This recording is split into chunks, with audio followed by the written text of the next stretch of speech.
ኮሜዲያን ፍልፍሉ አሁን ያለበት ሁኔታ። ኮሜዲያን ፍልፍሉ እንደታመመ ሁላችንም የምናውቀው ነገር ነው። አሁን ምን አይነት ሁኔታ ላይ ነው ያለው? ብዙዎች ያልጠበቁት በኢቢኤስ ቴሌቪዥን ተላልፏል። ሰሞኑን እንግዲህ ነፃነት ወርቅነህን ይተካል የተባለው ሰው ከቲክቶክ መንደር ወደ ኢቢኤስ ቴሌቪዥን መጥቶ ቀርቧል። አብረን እንመለከታለን። ድምፃዊ ቴዲ አፍሮ ሰሞኑን በለቀቀው አልበም ላይ ምን ያክል ገንዘብ ሰራ? የሚያስደነግጥ ነገር ነው። አብረን እናያለን። ሰላም የዲላይት ኢንተርቴይንመንት ቤተሰቦች፣ ዛሬም እንደተለመደው ሶሻል ሚዲያ ላይ አነጋጋሪ የሆኑ ጉዳዮችን ይዘንላችሁ መጥተናል። የሚያዝናኑ የሚያስተምሩ ጉዳዮች ተካተዋል። ለዚህ ቻናል አዲስ የሆናችሁ ሰዎች ሰብስክራይብ ማድረጋችሁን በፍጹም እንዳትረሱ። ሁላችሁም ይህንን ቪዲዮ ላይክ በማድረግ ጀምሩ። በቅድሚያ ይዘን የምንመጣው የኮሜዲያን ፍልፍሉ ጉዳይ ነው። ሰሞኑን ከቲክቶከር አዶናይ ጋር የተወሰነ ቆይታ አድርጎ ነበር። አዶናይ እያደረገ ያለው ነገር ጥሩ ነው።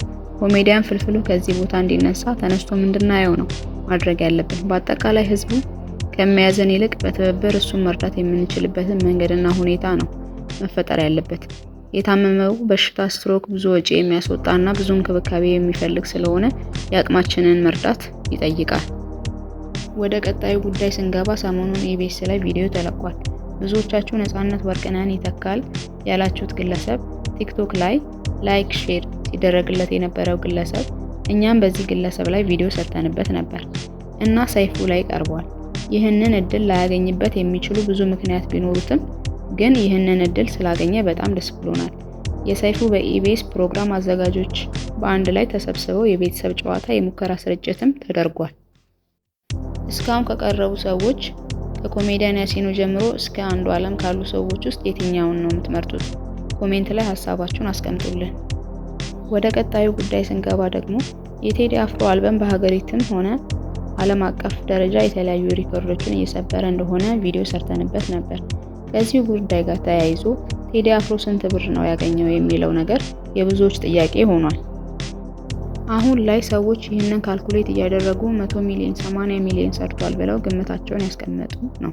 ከዩቲዩብ ውጪ ያለውን ገቢ ለማስላት ቢከብድም ግን በዩቲዩብ አሁን ይህንን ቪዲዮ እስከሰራንበት ሰዓት ሙሉ ሙዚቃው የታየው 71 ሚሊዮን አካባቢ ነው።